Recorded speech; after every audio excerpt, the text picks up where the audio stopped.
আজকের নববর্ষটা কে কীভাবে উদযাপন করলে তোমরা কিন্তু আমার সাথে কমেন্টস করে শেয়ার করবে। আমি তোমাদের কমেন্টের অপেক্ষা করব। আর আজকের নববর্ষটা আমার ভালোই কেটেছে, যদিও বাসা থেকে বের হইনি, কোথাও ঘুরতে যাইনি। তারপর আলহামদুলিল্লাহ ঘরোয়া যতটুকু আয়োজন করেছিলাম সিম্পলের মধ্যে অতটুকুই ভালো।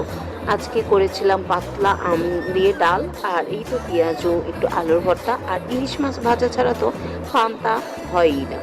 আর এই যে গরম ভাতের মধ্যে পানি দিয়ে একটা বৃথা চেষ্টা করলাম পান্তা ইলিশের। আর এই তো পেঁয়াজ কাঁচামরিচ এগুলো তো থাকতেই হয় পান্তা ভাতের সাথে।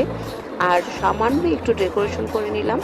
এই তো আমার সিম্পলের মধ্যে গর্জিয়াস ডেকোরেশন। তোমাদের কি ভালো লেগেছে আমার ডেকোরেশনটা? ভালো লাগলে অবশ্যই একটা লাইক বা কমেন্ট করবে, তাহলে না আমি খুব অনুপ্রাণিত হই আবার নতুন করে ভিডিও ছাড়া। তাছাড়া মনে হয় আর নতুন করে কোনো ভিডিও করব না, আর ছাড়বো না। যেহেতু এত কষ্ট করে ভিডিও বানিয়ে কোনো কমেন্টস আসে না, শেয়ার হয় না, তাহলে কী লাভ এত কষ্ট করে। আর এই যে দেখো সকালবেলা ভিডিও করেছি, সারাটা দিন বাসায় কারেন্ট নেই, তাই তোমাদের সাথে ভিডিওটা শেয়ারও করতে পারিনি। সবাই দোয়া করবে। আল্লাহ হাফেজ।